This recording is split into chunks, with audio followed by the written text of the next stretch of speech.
Hey everybody, welcome to Obscurities in Miniatures, and it's time once more, because it's Friday, for another obscurity in literature. Now this book holds a special place for me. This is FF Dot, and if you know what that means, this is FF as in Final Fantasy and Dot as in pixel dot art. This is the pixel art of Final Fantasy. The Dark Horse, I believe, is actually translated and brought to the US. Not that there's a whole lot to translate, but it is translated nonetheless. I do like how lately Dark Horse, every time they put out any of these nicer hardcovers, like their big Berserk collected editions, same thing with this one. Everything with all the stickers, they're easily removable. They're not going to mar the otherwise nice looking cover. And this book is just seeped in nostalgia for me. So I grew up with Final Fantasy. I believe the very first game in the series came out when I was in probably either 5th or 6th grade. I'm leaning towards 6th. And I remember spending quite a few afternoons and evenings of the summer whittling away at the original game, playing through it with my brothers, discussing what our party members would be composed of, and having beaten it multiple times at this point. It definitely holds a very warm spot in my heart, as well as the one that really made an impact on me, which was 4. You do have things from various games that didn't see the light of day in the US until sometime later. I don't know if we've ever had 2 or 3 officially translated in any kind of Famicom, Nintendo-like format. I think it's probably like on mobile games and stuff. I know I played one of them at some point. Maybe it was just like old emulator stuff. But so here you have the actual breakdown of how the characters were put together, along with all of the various poses of the original Heroes of Light. You have the original class, as well as the updated one. The thief, who then turns into the ninja. The black belt, the monk, who turns into the black belt. A fun party type we used to do would be 2 monks and 2 red mages, that would become the red wizard. What a dashing, gallant man. Our original white mage, with her classic Mechanicus robes, turning into the white wizard of ambiguous gender. Something that was argued many times over in our household. And then the iconic black mage with his little beady glowing eyes. And yes, he is human, despite the game's best attempt to make it look otherwise. I'm looking at you, Vivi. And the dwarves of part 4. And their lolly-ho. So here we have kind of just a fun little diagram of the overworld sprites, various character icons that you meet throughout the game, and then a good portion of the enemies. I don't think that's everybody. I was wondering about Warmick, if he was in here. I know I just glanced through this. The Fiends, as always. Isn't that Chaos or something? This is kind of cool. They have all of the background layouts. I wasn't expecting that. The various hit effects. そして探求の旅は始まった。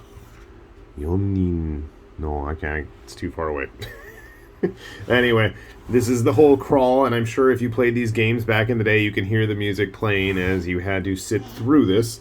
And, talked about the whole Warriors of Light, the crystals, and all that jazz. The world map. Some icon I don't recognize.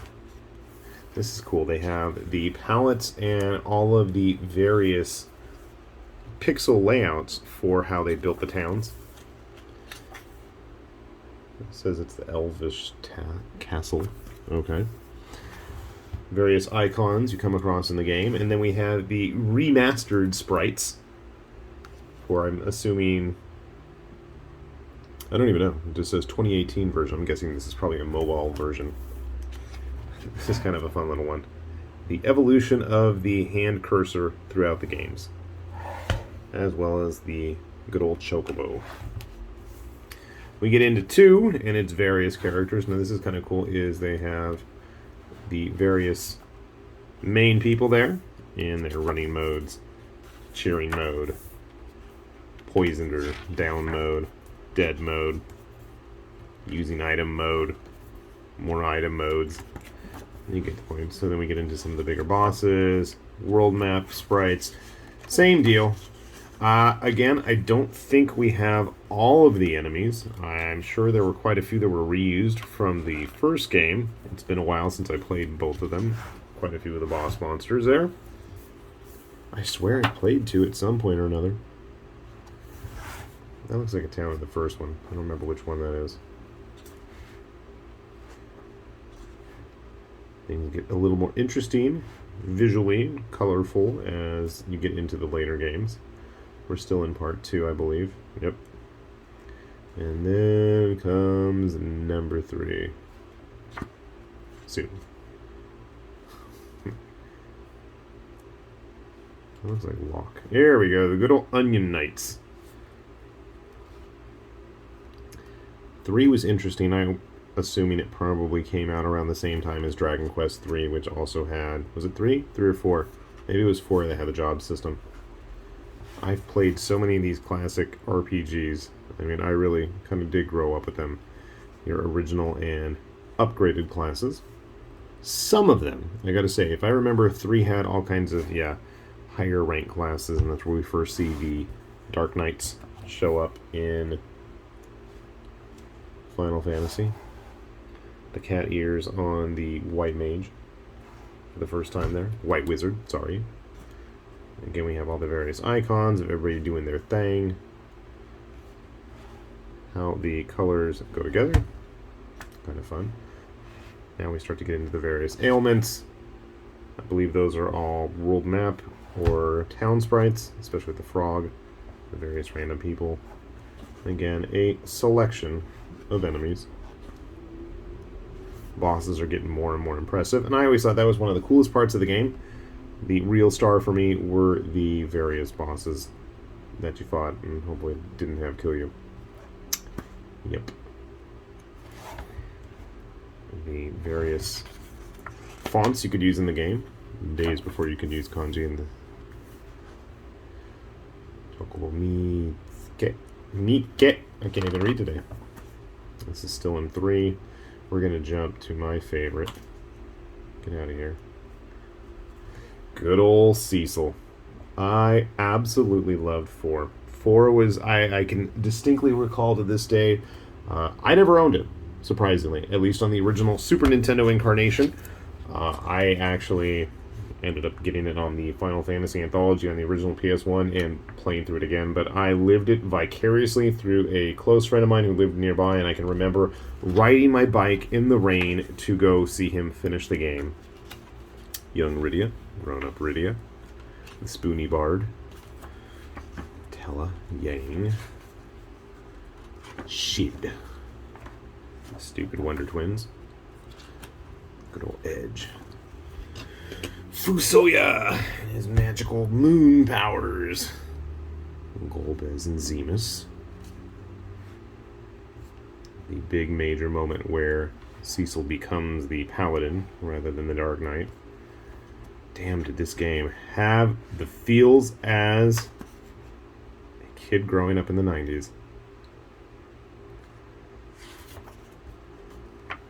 Again, the Four Fiends. Sadly, we don't get much in the way of bestiary from the Super Nintendo offerings. I was a little bit bummed out. I gotta say, that's a big mark against the book for me.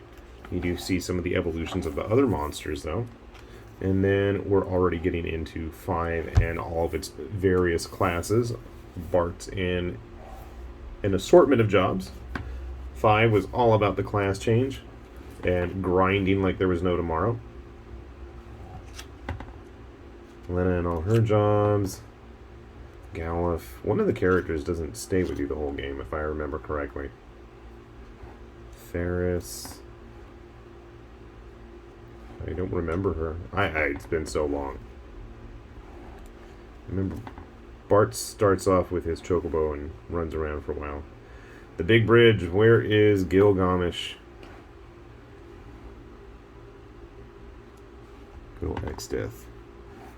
Some of that awesome Mode 7 scaling. Couple enemies. Oh, right. Well, at least we got Gilgamesh in there. But we didn't get any enemies from 4 even, other than the Fiends. And then everybody's favorite, the cast of 6. I never got into 6, really. For some reason, I had such a crappy controller, and at the part where Sabin has to do his super attacks, it was like against the wall or something, it just would not read my inputs. And I mean, I spent years playing Street Fighter. I knew what I was doing. That drove me nuts. 6 was pretty cool. I did go back and finish it finally on the PS1.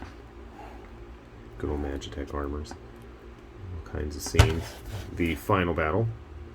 I'm like, if this is a spoiler, I'm sorry, but yeah. It's a bit late.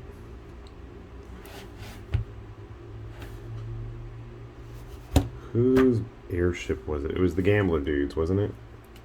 I remember. This is a cool little bonus in the back. We have updated sprites of the later games. I know all of 7. I did play 8. I think 8 was probably the last mainline Final Fantasy game that I actually finished to completion. I played a lot of 9. I don't think I ever beat it. I know my roommate did in college. Tried to play 10. Couldn't get into it. I don't know who any of these people... Oh, these are like 11's characters. Don't think I ever played 12. Sadly, this doesn't have any of the spin-off games in it. Lightning and all her buddies. 14, I don't know who any of these people are. Which is funny because I played quite a bit of Brave Explorers on my phone too. 15's people. And then we have an interview with the main artist behind most of the original classic sprites. So, fun little book. Definitely a hefty dose of nostalgia. Just my biggest disappointment is we didn't get more of the enemies. I mean, there's tons and tons of, I'd say, iconic bosses, especially if you grew up playing the games like I did. And the other thing that there's a noticeable lack of are the items.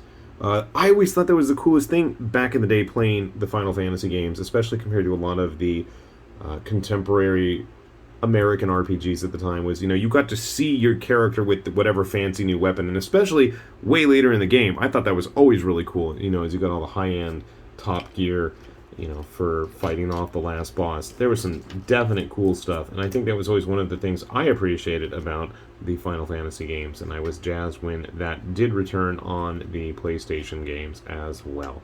So, definitely a cool little book. I would have loved to have seen more, but then again, I always want more, so I'm kind of picky like that.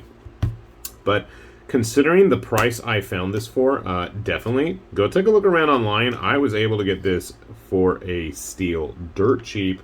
I'm going to put an Amazon link down below. Take a look. That's where I got mine. Under $10. I cannot complain. Like, for that price, I don't know what it is as of right now, but, you know, maybe it's the same. Who knows? But, yeah, take a look if you're into that kind of thing. With that said, this has been High Lord Tamberlane with Obscurities and Miniatures, saying thanks for watching, and we will see you back here soon. Bye-bye.